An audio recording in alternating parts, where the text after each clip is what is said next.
Assalamualaikum warahmatullahi wabarakatuh. Perkenalkan, nama saya Anis Gufron. Saya adalah guru fisika dari SMA Melintang Teduh, Temanggung, Jawa Tengah.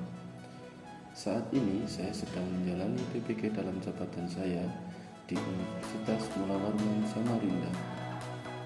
Kali ini saya akan membagikan hasil best practice saya yang telah saya laksanakan pada tanggal 23 Januari 2023 di SMA Melintang Teduh Tentunya. Dalam pembelajaran ini, saya menggunakan model pembelajaran problem based learning. Tujuan yang ingin dicapai pada proses pembelajaran ini adalah peserta didik dapat meningkatkan motivasi dan keaktifan dalam pembelajaran, serta hasil belajar peserta didik SMA Melintang Teduh pada materi hukum pascal. Penyusun dari best practice ini adalah: yang pertama, saya sendiri Anis Gufron selaku mahasiswa. Selanjutnya, Bapak Dr. Yeni Haryanto MPD selaku dosen pembimbing saya selama kegiatan PPG, dan juga Ibu Nurul Hidayati selaku guru pamong saya. Adapun latar belakang masalah pada proses pembelajaran ini adalah motivasi serta keaktifan belajar peserta didik dalam pembelajaran masih rendah dan peserta didik mendapatkan hasil belajar yang kurang maksimal.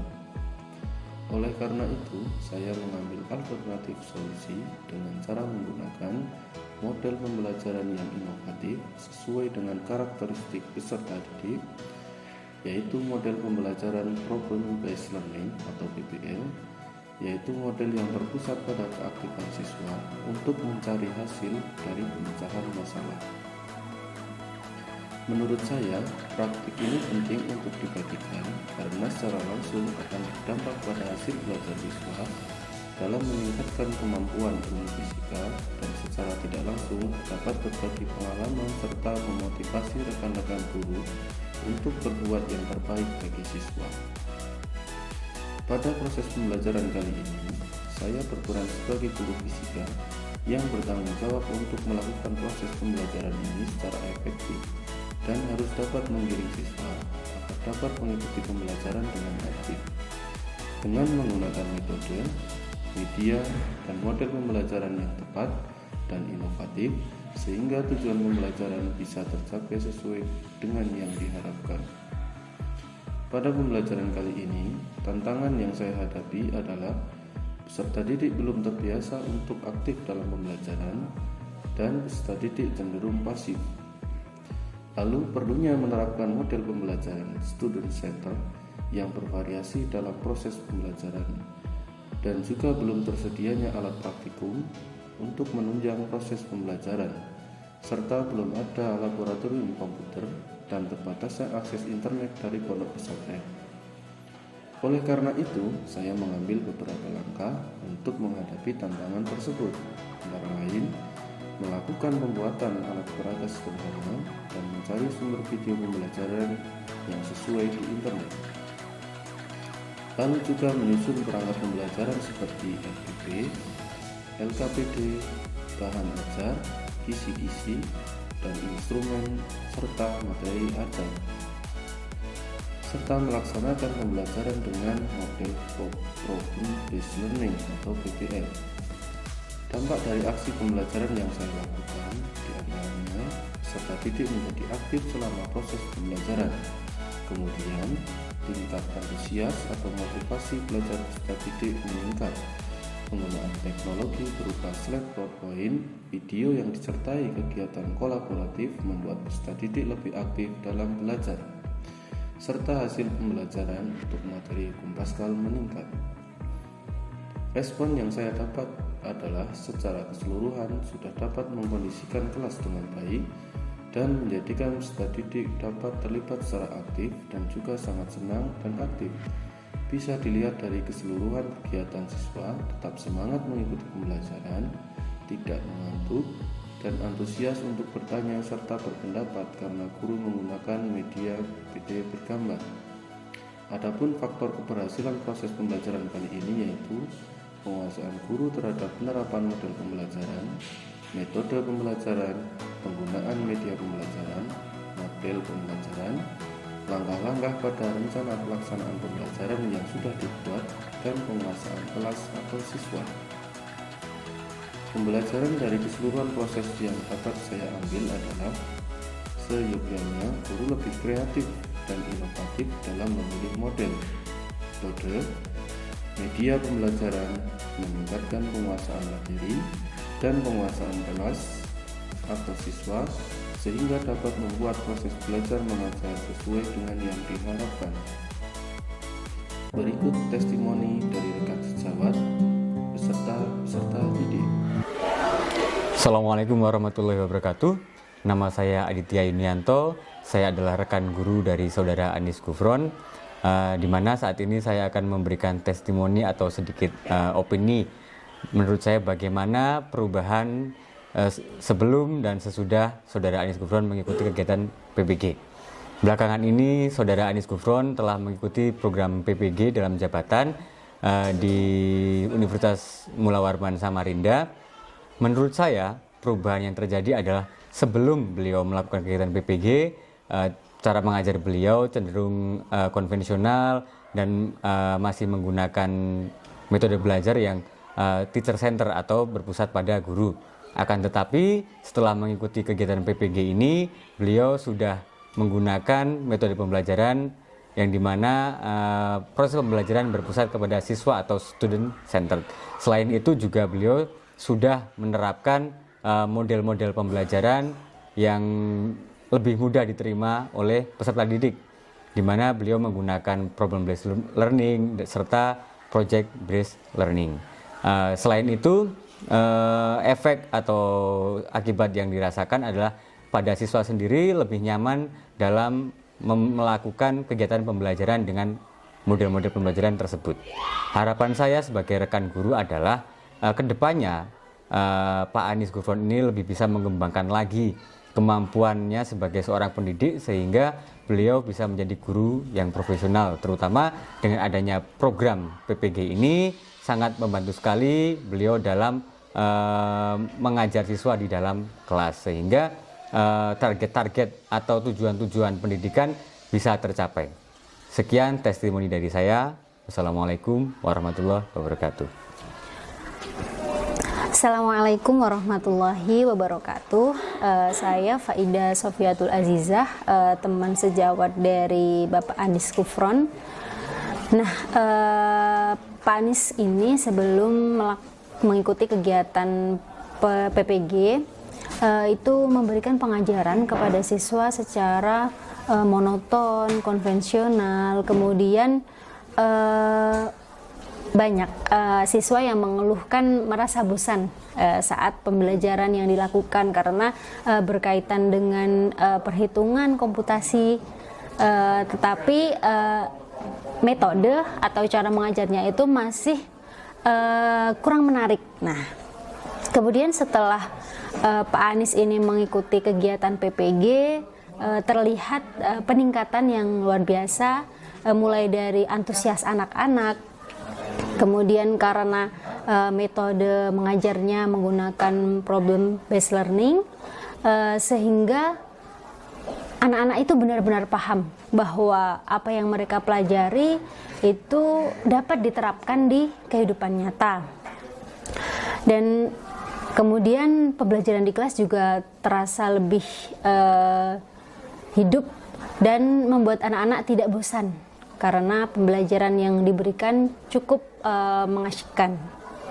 Nah, di samping itu tidak hanya berpengaruh kepada pembelajaran yang terjadi di dalam kelas, tetapi Pak Anis juga memberikan pengaruh yang luar biasa berupa semangat kepada saya dan rekan-rekan guru, karena banyak hal yang juga kami peroleh dari beliau terkait dengan bagaimana cara mengajar yang baik, yang lebih dibutuhkan untuk saat ini.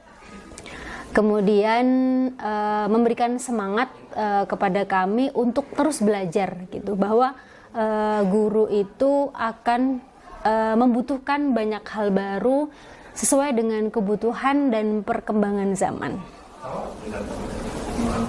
Ya, mungkin itu saja dari saya. Wassalamualaikum warahmatullahi wabarakatuh. Assalamualaikum warahmatullahi wabarakatuh. Perkenalkan, nama saya Khafifah Saidia. Saya siswi dari SMA Nurlintang Gedu. Pada kesempatan kali ini, saya akan menyampaikan kesan saya untuk pelajaran fisika yang diampu oleh Bapak Anis Gufron. Saya sangat senang mengikuti pelajaran fisika karena Pak Anis melakukan pelajaran yang sangat menyenangkan. Dari menonton video kehidupan sehari-hari, kegiatan praktikum yang menyenangkan, dan kegiatan ice breaking dan juga presentasi yang melatih saya berani berbicara di depan teman-teman saya. Dalam menyampaikan pembelajaran, Pak Anis sangat jelas suaranya dan juga mudah dipahami. Banyak komunikasi dengan siswa sehingga saya tidak malu untuk menyampaikan pendapat dan juga bertanya. Berikut kesan saya. Terima kasih. Assalamualaikum warahmatullahi wabarakatuh. Perkenalkan, nama saya Masayu Anastasia, siswi dari SMA Nurlintang Gedu. Pada kesempatan ini saya akan menyampaikan kesan saya untuk pelajaran fisika yang diampu oleh Bapak Anis Gufron. Jadi, selama pelajaran Pak Anis itu berlangsung, siswa-siswi di dalam kelas merasakan KBM yang menyenangkan dan juga praktikum yang jarang dilakukan oleh guru lain. Pak Anis dapat menyampaikan konsep fisika yang tadinya sulit dan membosankan menjadi lebih menarik dan mudah untuk dipahami. Pada pelajaran Pak Anis, siswa yang tadinya pasif berubah menjadi lebih aktif karena ada video yang ditampilkan dan siswa menjadi tertarik dan aktif untuk bertanya. Sekian kesan saya, terima kasih.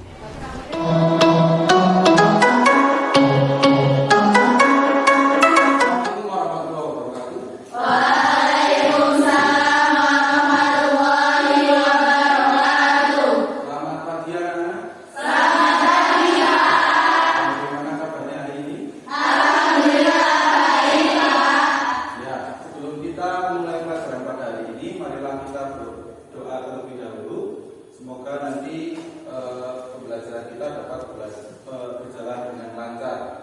Salah satu memimpin doa, silakan. Berdoa mulai. Apakah hari ini ada yang tidak masuk? Iya. Semua ya, sehat semua ya. Oke. Pada pembelajaran hari ini kita akan melanjutkan materi pada minggu lalu. Lalu kita sudah membahas tentang fluida secara umum. Apa itu fluida kemarin? Sesuatu yang dapat Apa? Sesuatu yang dapat mengalir. Oke. Contohnya apa? Air, minyak, oli. Ya, ada air, ada minyak, oli. Bagus sekali. Minggu kemarin kita juga sudah membahas tentang tekanan secara umum, ya, tekanan secara umum. Jadi tekanan biasa dan tekanan pada fluida. Persamaannya masih ingat nggak kemarin? Tekanan itu apa? Tekanan sama dengan gaya dibagi luas. Terus tekanan dalam fluida itu contohnya kemarin ketika kita sedang menyelam di air. Pernah menyelam ya? Ketika kita menyelam, itu kalau kita semakin dalam menyelamnya, maka tekanannya akan semakin besar. Hari ini kita akan melanjutkan pembelajaran tentang materi hukum pasca. Oke, sebelum Bapak mulai, Bapak akan membacakan tujuan pembelajarannya dulu. Ya, tujuan pembelajaran pada hari ini yang pertama, siswa dapat mengenali peralatan yang menggunakan prinsip hukum Pascal melalui diskusi dengan benar. Dan terakhir, siswa dapat merumuskan penerapan hukum Pascal dalam kehidupan sehari-hari melalui diskusi kelompok dengan baik. Bapak akan memberikan pretest terlebih dahulu. Nanti kalian kerjakan.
Belum tahu kan?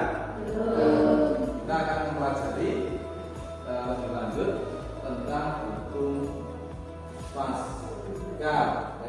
Penambahannya lebih kecil, yang sebelah kanan penambahannya lebih besar.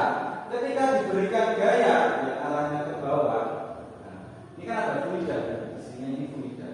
Maka diberikan gaya ke bawah, fluidanya akan terdorong ke arah sebelah kanan dan mengangkat bagian yang kanan yang lebih besar ini. Nah, ini yang lain ke atas. A1 itu adalah luas penambahan kecil dan A2 adalah luas penambahan yang besar. Ya. Mobil yang kedua, tahu nggak apa ini? Apa namanya?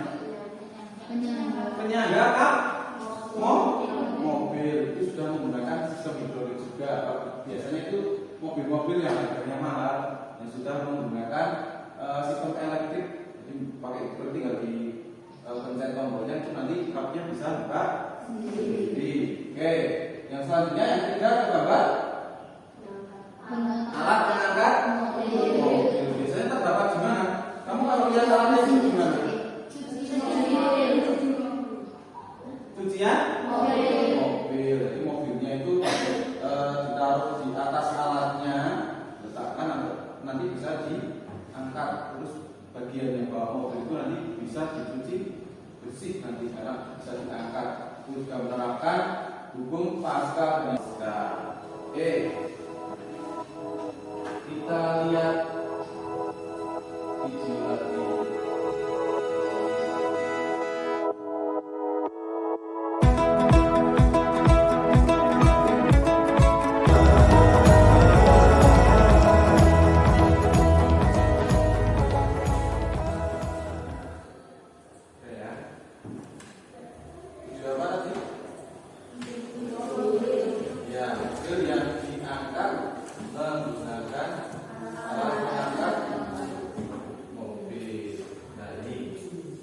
Apakah kalian pernah melihat orang mencuci mobil di tempat cucian mobil yang menggunakan sistem hidrolik? Pernah lihat ya? Pernah ya? Apakah kalian pernah berpikir di benak kalian bagaimana sebuah alat hidrolik itu bisa mengangkat beban hingga 4 ton? Bisa nggak? Bisa nggak? Tahu nggak prinsipnya? Kok bisa alatnya itu mengangkat beban yang sangat besar? Nah ini cara kerjanya. Pada kerja hidrolik cuci mobil terdapat alat yang bernama valve. Untuk memahami lebih lanjut tentang penerapan hukum Pascal, kita akan melakukan sebuah percobaan. Ini saya punya sebuah alat percobaan. Apa ini? Saya melihat ada suntikannya ada 2. Yang sebelah kiri itu lebih kecil, yang sebelah kanan lebih besar. Lebih besar, ya. Nanti kalian rangkai alatnya seperti punya saya ini, ya.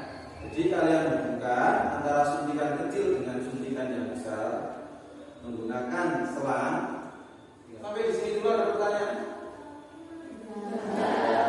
Saya bagi LKPD dan alatnya ya. Ini bentuknya sudah berkelompok semua kan? Sudah. Oke.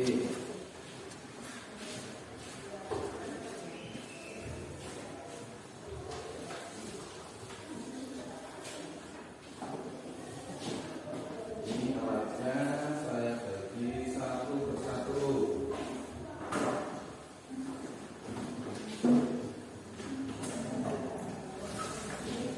Coba sebelum kalian memulai itu LKPD-nya dibaca dulu, beri nama kelompoknya, tanya seperti apa.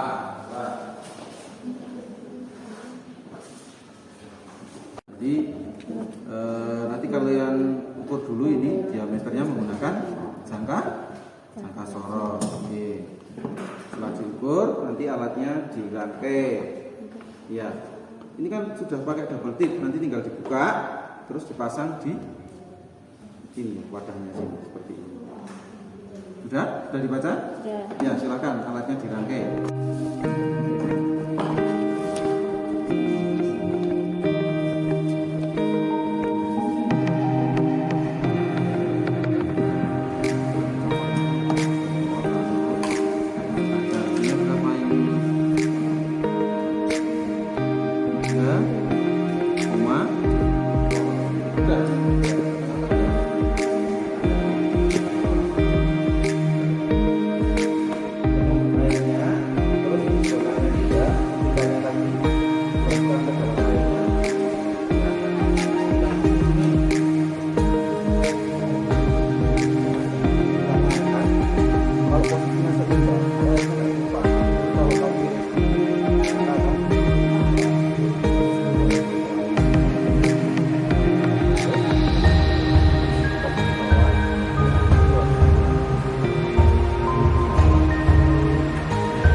berdasarkan soal yang ada pada ayat PD.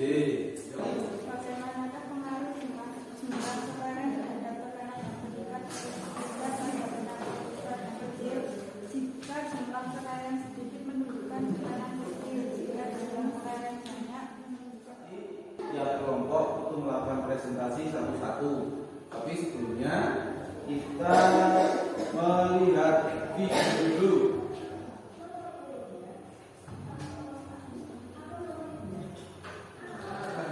Kelompok 2, silakan. Jika jumlah kelereng sedikit menunjukkan tekanan sedikit, dan jika jumlah kelereng banyak menunjukkan tekanan besar. Secara umum bagaimana hasilnya? Kelereng yang ada pada suntikan kecil dan dengan kelereng yang ada pada suntikan besar jumlahnya beda ya? Beda lebih banyak ya? Ya, sama semua ya? Ya, tepuk tangan. Oke, kita sudah melakukan percobaan tadi, terus sudah presentasi juga ya? Ya. Bapak beri waktu kira-kira 5 menitan ya? Bahkan kesehatan, saja.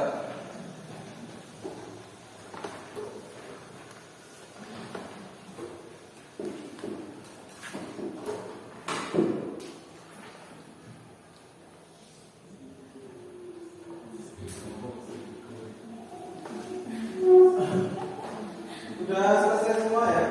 Sudah.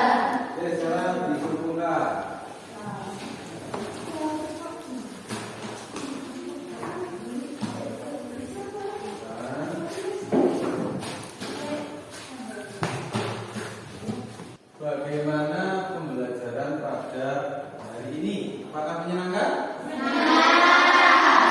Kenapa senang? Prakteknya pakai tadi poinnya lupa ya? Ya, lupa ya. Pada pertemuan berikutnya kita akan melanjutkan materi tentang hukum Archimedes. Jadi nanti kalian di rumah bisa belajar mengenai hukum Archimedes. Apa itu hukum Archimedes? Nanti kalian pelajari. Pernah lihat kapal selam? Kapal selam kan bisa naik, bisa turun. Itu salah satu dari contoh penerapan hukum Archimedes.